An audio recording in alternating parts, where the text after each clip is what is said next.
पति पत्नी का जो रिश्ता होता है वो विश्वास और भरोसे पर टिका होता है। एक पति का अपने पत्नी से, एक पत्नी का अपने पति से जब विश्वास और भरोसा टूटता है तो न जाने कितनी जिंदगियां बर्बाद हो जाती हैं। आज की कहानी सुनने के बाद आपको वाकई में सोचने पे मजबूर हो जाओगे कि इस दुनिया में इस तरीके के भी लोग होते हैं, किस हद तक गुजर सकते हैं। नमस्कार दोस्तों, मैं विजय शंकर पाल। इस वीडियो को लाइक करना, चैनल सब्सक्राइब करना, अपनी राय कमेंट बॉक्स में देना, हमें इंस्टाग्राम पे जरूर फॉलो करना। आप लोग कहां से हमारी वीडियो देखते हो कमेंट जरूर करना। अपने नेक्स्ट वीडियो में आप सभी का नाम लूंगा। आज की जो सच्ची घटना सुनाने जा रहा हूं ये है उत्तर प्रदेश में फतेहपुर एक जिला लगता है। यहीं पर काजियानी एक जगह लगता है। यहीं पर एक परिवार रहता था। जगदीश गुप्ता नाम के एक व्यक्ति रहते थे जो कि बिजनेसमैन थे। अपना बिजनेस का कारोबार किया करते थे। अच्छी खासी खेती थी, किसानी भी करते थे। इनकी पत्नी थी जिनका नाम माधुरी था। इनके एक बेटा है जिसका नाम अमित है, 29 साल जिसकी उम्र है। जो अमित है ये भी अपने पिताजी के कार्य में हाथ बटाता है। सब कुछ सही चल रहा था। जो जगदीश है इनकी एक बेटी है जिसका नाम अनीता है, जिसके पति इस दुनिया को छोड़कर चले गए हैं। अनीता के 2 बच्चे हैं, जो कि अनीता अपने 2 बच्चों को लेकर के अपने माँ के यहाँ रहती है, यानी माता पिता के यहाँ। इसके माता पिता भी लाड प्यार देते हैं। सब कुछ सही चल रहा था। थोड़ा टाइम बीतता है। अमित एक दिन बाइक से अपने काम के सिलसिले में जा रहा था। तभी रास्ते में एक लड़की खड़ी थी जो कि बेहद खूबसूरत थी। वो लिफ्ट लेती है, बोलती है आप कहाँ जाएंगे, हमें स्कूल तक जाना था, छोड़ दीजिए। अमित अपनी बाइक रोकता है और बैठा लेता है। दोनों जब बैठ करके अमित चला रहा था और ये लड़की बैठी थी, तभी दोनों में बातचीत होती है। अमित पूछता है कि आपका क्या नाम है। तो लड़की बताती है कि मेरा नाम कोमल है, मैं बगल के ही गांव में रहती हूँ। अपना नाम कोमल कुशवाहा बताती है और अपने पिता का नाम नरेश कुशवाहा, और बताती है कि मेरी एक बड़ी बहन है जिसका नाम नीलम कुशवाहा है और उसके पति का नाम राम खिलावन, यानी उस जो कोमल कुशवाहा है इसके जीजा का नाम राम खिलावन कुशवाहा है। अब दोनों में बातचीत होती है और बातचीत कुछ इस तरह से कि दोनों एक दूसरे के नंबर भी एक्सचेंज कर लेते हैं। अब जो अमित था इसकी सुंदरता को देख करके फिदा हो जाता है। इसे स्कूल छोड़ता है लेकिन घर पे आता है।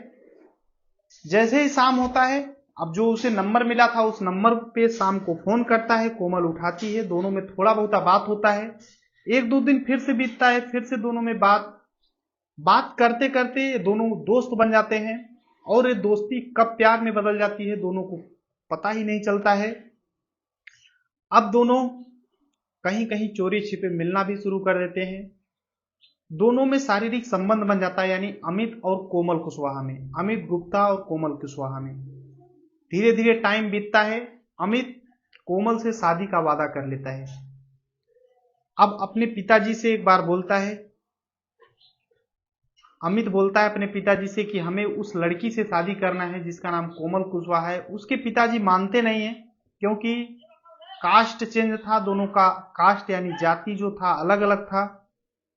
लेकिन अमित उस लड़की को लेकर भाग जाता है। दोनों लव मैरिज कर लेते हैं। लव मैरिज के बाद अमित कोमल कुशवाहा को अपने घर लाता है। घर वाले एक्सेप्ट नहीं कर रहे थे, लेकिन बेटा तो एक ही था तो उसके पिताजी एक्सेप्ट कर लेते हैं। अब कोमल भी घर पे रहने लगती है। उसके घर वाले भी खुश हो जाते हैं। सब कुछ सही चल रहा था। धीरे धीरे 4 साल बीत जाते हैं। सब घर वाले खुश थे, अमित भी खुश था। सब कुछ घर में खुशियां थी, कोई दिक्कत नहीं था। 4 साल के बीच में अमित और कोमल को एक बेटा और एक बेटी पैदा होते हैं। उसके बाद जैसे ही 4 साल बीतते हैं, अमित के पिताजी इस दुनिया को छोड़कर चले जाते हैं। जैसे ही अमित के पिताजी खत्म होते हैं, पूरे बिजनेस की जो भी जिम्मेदारी थी अमित के ऊपर आ जाती है। अमित अच्छे से अपने पिताजी की जो भी जिम्मेदारियां थी निभा रहा था, बिजनेस चला रहा था। लेकिन अमित सोचता है कि मैं कुछ अपने कारोबार को आगे बढ़ाऊं। अपने कारोबार को आगे बढ़ाने के लिए अपने एक दोस्त के पास फोन करता है जो कि मुंबई के भिवंडी में धागा कंपनी में ठेका लेकर के काम करता था। जब अमित उसके पास फोन करता है तो बोलता है आओ तुम्हारे लिए भी कुछ काम का जुगाड़ कर देंगे। अमित मुंबई चला जाता है भिवंडी में, अपने पत्नी और बच्चों को, अपने माँ और बहन को घर पे छोड़ करके मुंबई चला जाता है और वहां पर उसी धागा कंपनी में ठेका लेता है और अपने काम को स्टार्ट कर देता है। कुछ ही टाइम में अमित काम में अपने सक्सेस होता है, थोड़ा स्ट्रगल करना पड़ता है लेकिन काम अच्छे से चलने लगता है और इतने अच्छे से मेहनत करता है अमित कि थोड़े ही टाइम में अमित लखपति से करोड़पति बन जाता है और मुंबई में 3 फ्लैट खरीद लेता है। सब कुछ सही चल रहा था, लेकिन अब सोचता है कि क्यों ना अपने बीवी और बच्चों को भी यहीं बुला लेते हैं। अपने बीवी बच्चों को बुला लेता है। टाइम सही से चल रहा था, लेकिन 20 जनवरी 2023 को वो एक शादी अटेंड करने के लिए घर आता है अपने बीवी बच्चों के साथ और 27 तारीख को शादी अटेंड करता है। 29 तारीख को यानी 29 जनवरी 2023 को घर पे आता है शादी अटेंड करके और घर पे सोता है। लेकिन रात में उसकी बीवी यानी कोमल कुशवाहा जो थी जोर जोर से चीखने लगती है। जब चीखने लगती है तो अमित की माँ और बहन दौड़ कर जाती है और देखती है तो बाहर से दरवाजा बंद था। दरवाजा खोलती हैं, जब अंदर जाती हैं तो वहां का नजारा देख करके वाकई में चौंक जाती हैं, पैरों तले जमीन खिसक जाती है, क्योंकि अंदर जो कोमल कुशवाहा थी उसके दोनों हाथ बंधे हुए थे और जो अमित था इसकी मृत्यु हो चुकी थी यानी डेड बॉडी पड़ी हुई थी। कई चक्कू लगे थे उसके शरीर में। ये देख करके उसकी माँ और बहन जोर जोर से चीखने लगती हैं, रोने लगती हैं और इस तरीके से शोर सुन करके अगल बगल के लोग दौड़ते हुए आते हैं। उसके बाद पुलिस आती है, किसी ने पुलिस को फोन कर दिया, पुलिस लाश को कस्टडी में ले लेती है और देखती है कि चोट लगी है।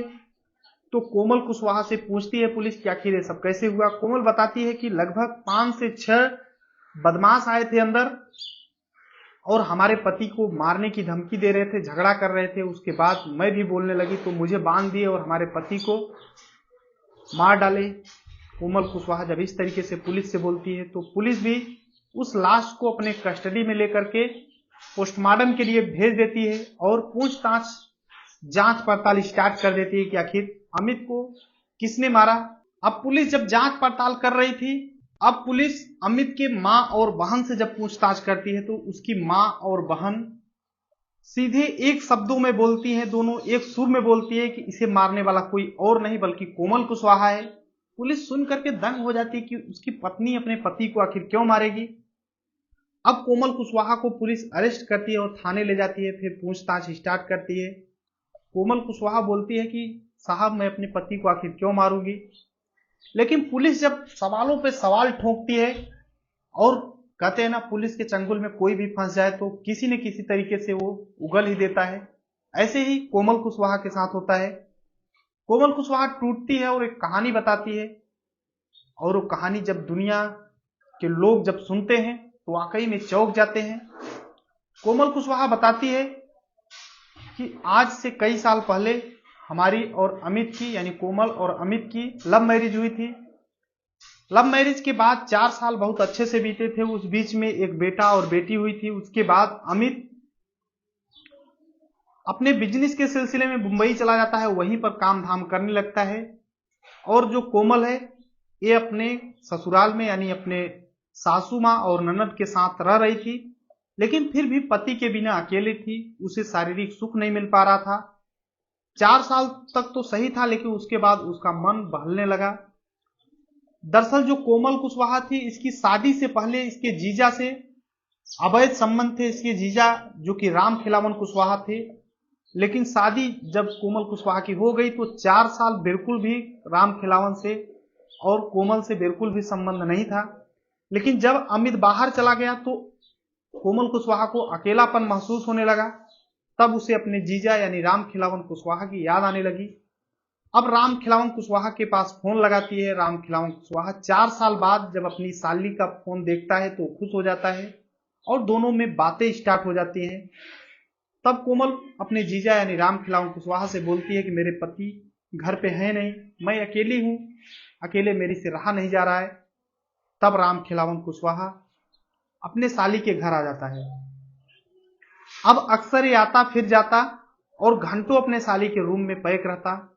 ये सब जब उसकी जो कोमल थी, इसकी सासू माँ अपने बहू से यानी कोमल कुशवाहा से पूछती है कि आखिर ये कहाँ का व्यक्ति है, क्यों तुम्हारे घर में आता है। तो कोमल बोलती है जो आप सोच रही हैं ऐसा कुछ है नहीं, दरअसल ये मेरे जीजा हैं राम खिलावन। लेकिन उसकी सासू को बिल्कुल भी यकीन नहीं हो रहा था। वो अपने बेटे अमित के पास फोन करती हैं, बोलती हैं तुम्हारे जो पत्नी है इसका चाल चलन सही नहीं है, इसे भी अपने पास ले जाओ। तो अमित जब अपनी माँ की बात इस तरीके से सुनता है तो तुरंत घर आता है, अपने बीवी बच्चों को लेकर मुंबई चला जाता है। 1 महीने तो सब सही था, बिल्कुल भी किसी से कुछ भी नहीं था, दोनों अमित और कोमल सही से रह रहे थे। लेकिन जैसे ही 1 महीने बीतता है फिर से कोमल अपने जीजा राम खिलावन से बात स्टार्ट कर देती है। जब बात करने लगती है तो जो अमित था वो देख लेता है और बोलता है किससे बात कर रही हो। तो कोमल खुलकर बोलती है कि मेरी जीजा है, मैं इनसे बात कर रही हूं, तुम्हें कोई प्रॉब्लम नहीं होना चाहिए। लेकिन अमित मना करता है। मना करने के बावजूद भी जो कोमल थी अपने पति के सामने ही अपने जीजा से लगातार बातें करती थी। अब इस बात को लेकर के कोमल और अमित में लगातार झगड़े होते थे, लड़ाइयाँ होती थी। और इधर जब लड़ाइयाँ होती थी तो जो कोमल थी और ज्यादा अपने जीजा से बात करना स्टार्ट कर देती है। लेकिन एक दिन ऐसा होता है कि जो राम खिलावन होता है एक दिन मुंबई आ जाता है, क्योंकि कोमल बुला लेती है और उसके फ्लैट पर जब आता है तो जब अमित आता है और अपने साढ़ू भाई को अचानक मुंबई देखता है तो भी चौंक जाता है, बोलता है साढ़ू भाई यहाँ किस लिए आए हो। तो राम खिलावन बोलता है कि कुछ काम के सिलसिले में आया हूं, 1-2 दिन में मैं चला जाऊंगा। तो अमित भी कुछ नहीं बोलता है। लेकिन एक दिन दोपहर में ही अमित अपने काम से आ जाता है घर पे। जब आता है तो देखता है कि अंदर से दरवाजा बंद है और अजीब तरीके की आवाजें आ रही हैं। वो दरवाजा पीटता है। उसके बाद जो नजारा देखता है अंदर का, वाकई में चौंक जाता है, क्योंकि जो उसकी पत्नी कोमल और उसका साढ़ू भाई यानी राम खिलावन कुशवाहा दोनों शारीरिक संबंध बना रहे थे। आपत्तिजनक अवस्था में अमित देख लेता है। वो गुस्से से लाल हो जाता है और राम खिलावन को धक्के मार करके वहां से भगा देता है और अपने पत्नी से लड़ाइयाँ करता है, झगड़ा करता है। अब दोनों में बातचीत बंद हो जाती है। जो कोमल और अमित में झगड़े की वजह से बातचीत जब बंद हो जाती है तो जो कोमल थी अपने पति के सामने ही अपने जीजा से यानी राम खिलावन से लगातार बात करती थी, अपने पति को चिढ़ाती थी। अब ये सिलसिला चलता रहता है। अब अमित जो वहां का फ्लैट था उसको बेच करके एक दूसरे जगह फ्लैट लेता है और अपने माँ बहन को भी बुला लेता है वहीं पर और वहां पर रहने लगता है। और वहीं पर कोमल भी रहती है, उसके बच्चे भी रहते हैं। अब जो अमित था ये भी कहीं ना कहीं अकेला था, क्योंकि इसकी पत्नी भी बात नहीं कर रही थी इससे। तो ये भी एक बगल की ही एक औरत थी, उससे इसका चक्कर हो जाता है, उससे बातचीत स्टार्ट हो जाती है। अब ये बात कोमल को जब पता होती है तो ये भी अपने पति के मोबाइल जांच पड़ताल करने लगती है कि आखिर किससे बात करते हैं। एक दिन कोमल अपने जीजा के घर चली जाती है और वहां पर जब जाती है तो अपने जीजा से सारी बातें बताती है कि मेरे पति मेरे से लड़ाई करते हैं, झगड़ा करते हैं। और जब ये बातें अपने जीजा से बता रही थी यानी राम खिलावन से, तो उसी समय राम खिलावन का एक दोस्त होता है जिसका नाम होता है अविनाश। अविनाश भी सारी बातें सुन रहा था और अविनाश बोलता है कि टेंशन न लो, मैं तुम्हारा काम करूंगा, तुम्हें कोई प्रॉब्लम नहीं होने दूंगा। जब अविनाश की ये बातें कोमल सुनती है तब अविनाश भी अपना नंबर दे देता है कोमल को। अब अविनाश और कोमल से भी बातें स्टार्ट हो जाती हैं। अब जो अविनाश था ये भी कोमल से मिलना शुरू कर देता है। अब कोमल 2-2 लोगों से बात करती, अपने पति के ही सामने 2 लोगों से बात करती। एक तो अपने जीजा राम खिलावन, एक अपने आशिक ये जो था अविनाश, दोनों से बात करती। उसका पति देख करके वाकई में गुस्सा हो जाता है इस तरीके से देख करके कि मेरी पत्नी अब 2 लोगों से चक्कर इसका चलने लगा है। एक दिन अमित अपने पत्नी से बोलता है कि मैं सारा फ्लैट बेच करके गांव चला जाऊंगा और तुम्हें कुछ भी नहीं दूंगा।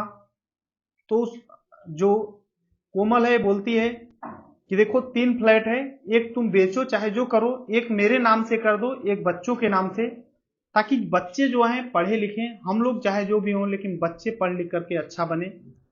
तो जो अमित है मुस्कुराता है और बोलता है कि तुम्हारे नाम, वो भी फ्लैट तुम्हारे नाम कर दूं ताकि तुम बेच करके अपने आशिक के साथ भाग जाओ, तुम्हें तो फूटी कौड़ी भी नहीं दूंगा। जब कोमल इस तरीके से सुनती है तो वाकई में परेशान हो जाती है और तुरंत अपने आशिक अविनाश के पास फोन करती है और बोलती है कि जो मेरा पति अमित है ये सभी फ्लैट बेचने वाला है और बेच करके चला जाएगा और हमें मक्खी की तरह दूध से बाहर फेंक देगा और ये जो पैसे हैं अपने परिवार वालों को दे देगा, हमें कुछ भी नहीं मिलेगा, हमारे बच्चों को भी नहीं मिलेगा। जब इस तरीके से अविनाश सुनता है तो अविनाश बोलता है कि टेंशन न लो, मैं कुछ उपाय लगाता हूं। अब जो कोमल थी ये बोलती है मेरे पति को रास्ते से हटाओ और जो संपत्ति है इसमें से आप लोग भी कुछ ले लेना। अब अविनाश अपने दोस्त यानी उसके जीजा राम खिलावन को भी साथ लेता है। दोनों उसके पति को रास्ते से हटाने की कोशिश करते हैं, जुगाड़ लगाते हैं। तभी जो अविनाश था ये कोमल के पास फोन करता है, बोलता है कि देखो जो तुम्हारा पति है वो कोई आम इंसान रोड पर चलने वाला नहीं है कि उसे आसानी से रास्ते से हटा दिया जाए। वो एक करोड़पति व्यक्ति है, उसे हटाने के लिए हिस्ट्री सीटर की जरूरत पड़ेगी, उसके लिए रुपए लगेंगे। कोमल बोलती है कि पैसे का टेंशन मत लो, पैसे तो मेरे पास हैं, जितना लगे उतना दूंगी, बस मेरे पति को रास्ते से किसी तरीके से हटाओ। अब 7 लाख रुपए कोमल अविनाश को देती है। अविनाश हिस्ट्री शूटर की तलाश करता है। अविनाश और राम खिलावन दोनों मिलकर के हिस्ट्री शूटर की तलाश करते हैं और एक मिल जाता है। 7 लाख रुपए में इसे हटाने की सुपारी दी जाती है। तभी 20 जनवरी 2023 को एक शादी अटेंड करने के लिए अमित अपने पत्नी के साथ घर आता है और लगभग 29 तारीख को उसका मर्डर कर दिया जाता है। अब ये जो अविनाश और ये जो राम खिलावन था और जो हिस्ट्री सीटर थे ये रात में लगभग 2 बजे आते हैं और इसको मारते हैं। अमित को सभी मिलकर मारते हैं। ये जो इसकी पत्नी थी कोमल, ये अपने पति के छाती पर चढ़ करके चक्कू से मारती है। उसके बाद अपने हाथ पैर को बंधवा देती है और बोलती है बाहर से दरवाजा करके बंद करके भाग जाओ, और फिर नौटंकी करती है। लेकिन कहते हैं ना, गलत काम कितना भी शातिर तरीके से किया जाए लेकिन एक न एक दिन खुलासा जरूर होता है। अब कोमल के ही तहरीर पर उसके जो आशिक था अविनाश और उसके जीजा राम खिलावन और जो हिस्ट्री शूटर थे उसे भी पुलिस पकड़ लेती है और सभी को जेल के हवाले कर देती है। आज के डेट में सभी जेल की सलाखों के पीछे हैं। ये पूरी घटना सुनाने का उद्देश्य किसी को परेशान करना है, दुख पहुंचाना नहीं है, बल्कि आप सभी को जागरूक करना है। जहां भी रहें आप अपने और अपनों का ख्याल रखें।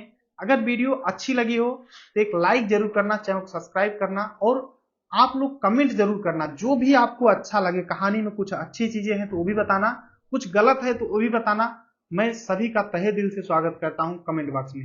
मिलते हैं नेक्स्ट वीडियो में, तब तक के लिए जय हिंद, वंदे मातरम।